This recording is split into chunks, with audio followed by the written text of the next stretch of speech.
Hola amis, ¿cómo están? Espero que súper bien. Yo por aquí estoy de maravilla. Si eres nuevo por aquí, hola, no sé cómo resultaste por aquí, pero me alegra que llegaste. Aquí publicamos casos misteriosos, así que te sugiero muchísimo que te suscribas, actives las notificaciones para que no te pierdas ningún video. Además les tengo una playlist con más de 50 casos misteriosos para que se vayan poniendo al día. Los invito también a seguirme en mis redes sociales, allá pueden conocer cómo soy detrás de pantalla. La verdad no es nada del otro mundo, pero bueno, dale me gusta a este video y comenta, ya que eso me ayuda muchísimo a llegar a otras personas. Sin nada más que decir, en este momento comenzaré con el caso de hoy.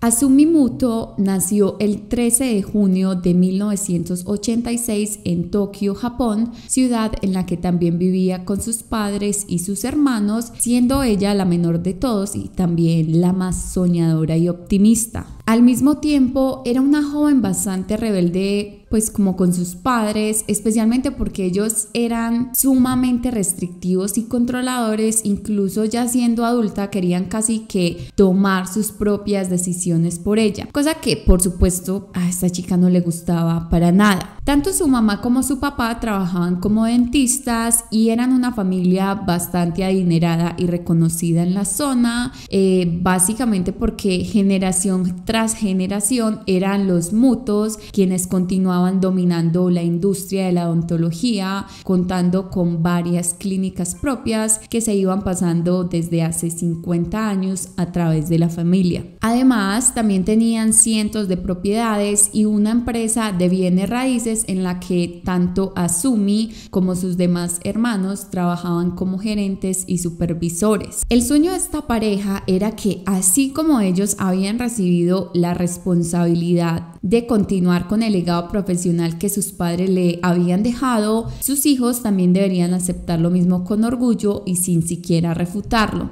Y de hecho casi lo logran, excepto por dos de sus hijos, a quienes incluso se referían como las ovejas negras de la familia. Estos eran Yuki Muto y su única hija mujer Azumi, quienes debido a su cercanía de edad desde niños habían tenido una relación sumamente buena. La joven no tenía ningún interés en continuar con el legado de sus ancestros y de hecho se rebeló ante sus padres, empezando a estudiar la carrera de ingeniería en sistemas. Debido a su atractiva apariencia y su encantadora personalidad, también trabajó en algunos proyectos como modelo y actriz. Un hecho que le generó aún más problemas con sus padres, y debido a la presión de estos para forzarla a entrar al negocio familiar, ella termina yéndose de la casa a finales del 2004 cuando tenía 18 años. Ella le manifestaba a sus amigos lo diferente que era su vida desde que se había ido a vivir sola, como que se sentía más feliz y menos estresada con todas las críticas que constantemente recibía en su círculo familiar. Ahora que tenía más libertad, había decidido incluso ponerse un nombre artístico y concentrarse en su carrera de modelaje y actuación, que era lo que en el momento le estaba generando muchos más ingresos. En una ocasión le llega una oportunidad de trabajar con una nueva película no por guiño guiño de anime llamada Green Lemon. Esta contaba como con un total de 4 episodios y era sobre una fantasía sexual de incesto entre una chica y su medio hermano. Fue una de las primeras caricaturas animadas sexuales creadas en Japón en aquellos años y ella participó dándole voz a uno de los personajes secundarios. La independencia de esta joven se empezó a tornar complicada, pues su carrera de sistemas se ponía cada vez más difícil, así que le quedaba como que menos tiempo para trabajar. Entonces decide retornar a la vivienda de sus padres para ahorrar un poco en los gastos. Desde que llegó allí empezó a tener fuertes enfrentamientos enfrentamientos con Yuki, quien era el que pasaba más tiempo ahí debido a que no trabajaba, aunque al contrario de ella, él sí estaba sumamente interesado en convertirse en un reconocido dentista como su padre y su abuelo. Desafortunadamente, a pesar de varios intentos por entrar a la universidad, no había logrado pasar el examen que se requería y ya iba por el 5º intento. Primero que todo, hagamos un paréntesis para acordar que vamos a normalizar el hecho de no pasar en el primer intento, segundo intento, tercer intento, qué sé yo, a la universidad. O sea, en serio, ese tipo de presión que le ponen a los jóvenes es ridícula y sobrevalorada. Lo cierto es que parecía ser que este chico pues no era en realidad muy dedicado y de hecho era bastante perezoso para estudiar, lo cual por supuesto tampoco lo ayudaba mucho. Yuki, con 21 años para ese momento, era un joven tímido, solitario y, como lo describían algunos que lo conocían, bastante raro o creepy. Prácticamente no tenía ningún amigo y la mayoría de su tiempo lo pasaba en su casa.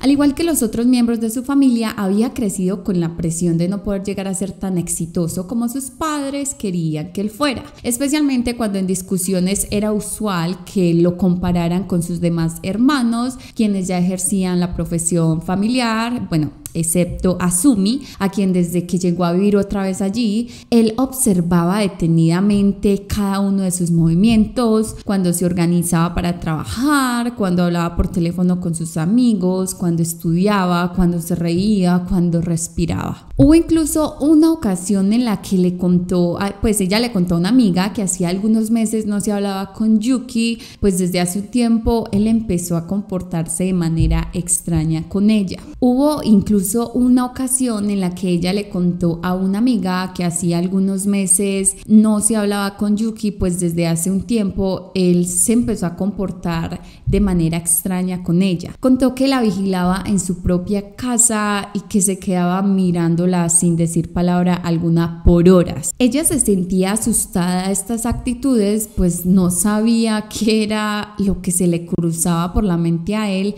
mientras hacía esto. Algunas personas creían que este comportamiento extraño del chico se debía a que su salud mental se había venido deteriorando con los años después de que se graduara del colegio y los planes y la visión que tenía para su vida no se le dieran, entre esos el de graduarse como dentista. Sin embargo, nadie sabía realmente qué ocurría. Mientras tanto, cada vez que este par de jóvenes cruzaban palabras era para discutir e insultarse el uno al otro. Yuki no soportaba la libertad que su hermana podía tener y cómo estaba deshonrando a sus padres al no estudiar lo que le pedían. Ante esto, Azumi le respondía que quién creía que era él para exigirle o hacerle reclamos de algún tipo, especialmente porque era, según ella, un fracasado que nunca había hecho nada por su propia vida. Las peleas continuarían por varios meses más y cada vez mucho más acaloradas. Nuevamente esta chica le cuenta a otro de sus amigos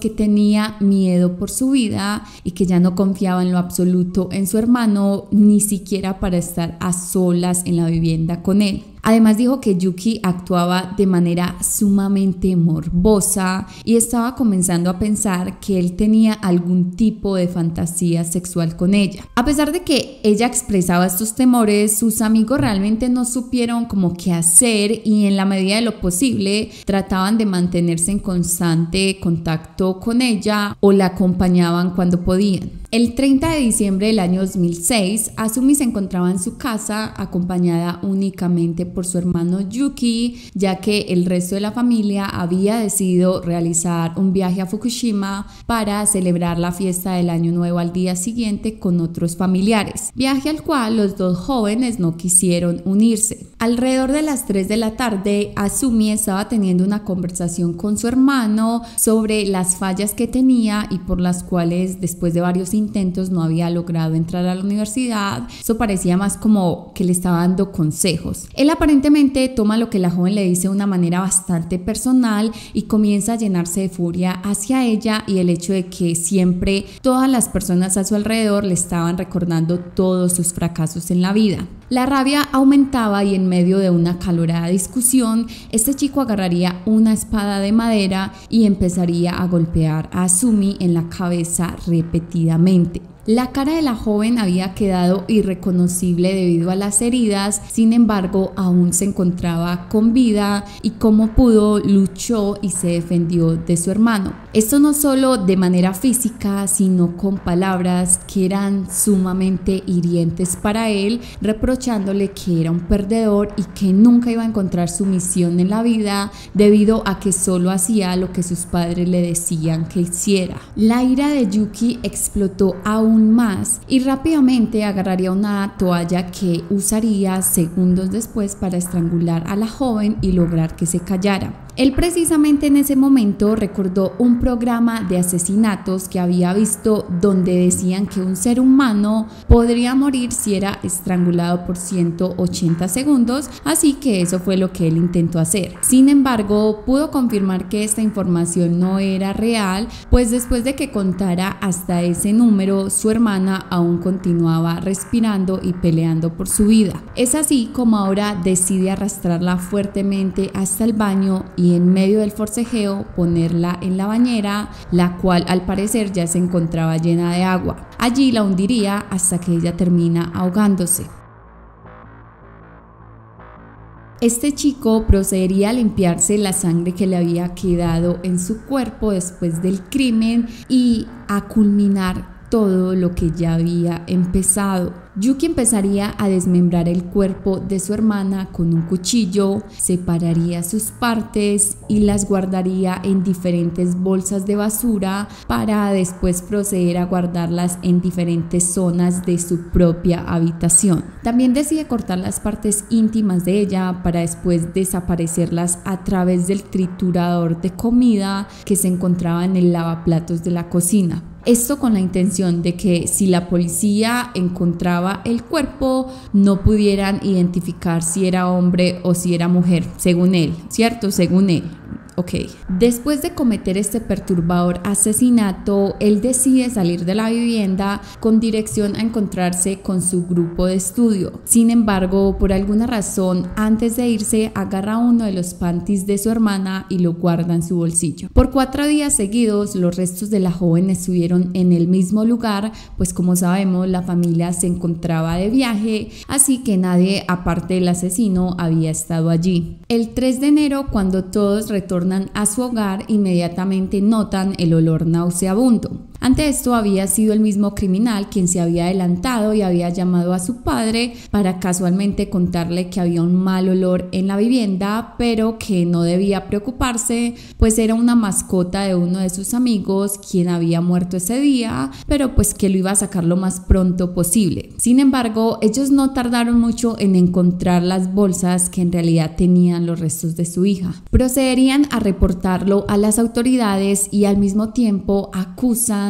a Yuki como el posible autor del crimen. Al día siguiente, este joven es arrestado y en solo cuestión de días los rumores iniciarían en toda la comunidad. Algunas personas decían que este chico había abusado a su hermana y que había comido algunas partes de su cuerpo, argumentando que no era para nada casualidad que precisamente las partes íntimas de la víctima hubieran sido cortadas y desaparecidas de la forma en que lo fueron. Ante estas acusaciones, las autoridades salieron a decir que todo era falso. Sin embargo, diferentes teorías apuntaban a que debido a que la familia era como muy poderosa en esa zona, se habría ocultado diversa información de lo que realmente ocurrió el día del crimen. Otros rumores hablaban sobre la obsesión que este chico había creado sobre su hermana, donde como que la empezaría a ver con ojos muy diferentes a los de un hermano y donde además fantaseaba con tener una relación amorosa con ella. Algunos dicen que ella comenzaría a percibir esto y se lo habría comentado a un amigo días antes de su muerte. Nuevamente, las autoridades saldrían a negar estos rumores y a asegurar que no existía evidencia suficiente que lo demostrara. Yuki es interrogado por los detectives crímenes y allí mismo confesaría ser el responsable del asesinato de Azumi, argumentando que sentía odio profundo hacia ella debido a cómo se comportaba con sus padres y a que constantemente le reprochaba que él aún no había encontrado su camino en la vida. Fue su propio padre quien después manifestaría que a pesar de que tenía conocimiento de que en los últimos años ellos dos no habían tenido una buena relación, jamás se imaginó que las cosas estaban así de mal entre ellos. A pesar de que el mismo asesino confesó los hechos y el porqué del crimen, muchas personas aún no están convencidas del todo con esta teoría y creen que en realidad hay razones mucho más profundas para que Azumi fuera asesinada con tanta sevicia, apuntando incluso a un crimen pasional, recordando aquellas escenas cuando meses antes de los hechos él como que de manera obsesiva la observaba todo el tiempo. Este joven de 21 años sería condenado el 28 de abril de 2009 a 12 años de prisión, los cuales por cierto estuvieron a punto de ser reducidos a casi la mitad, ya que su defensa intentó argumentar que el estado mental de él no era el mejor para el momento en el que cometió el crimen. Sin embargo, después de que se deliberara, se decidió que el argumento no era válido, pues él contaba con total lucidez para recordar lo que había hecho y pues entender las consecuencias de esos actos, porque desde el primer interrogatorio él mismo contó con claridad lo ocurrido y manifestó de igual manera ser el responsable. Su condena terminaría de cumplirla precisamente el año pasado, 2021, aunque no es muy claro realmente qué pasó con él, ya que su vida es un total misterio después del asesinato y nunca más se volvió a mencionar el nombre de él o el de Azumi. Bueno, eso sería todo por el caso de hoy. Espero que la narración haya sido de su agrado. Muchas gracias por escucharme. Les mando un abrazo enorme y sin nada más que decir, nos vemos en un próximo video, no sin antes recordarles que se cuiden mucho, por favor. En serio, pilas pues. Chao.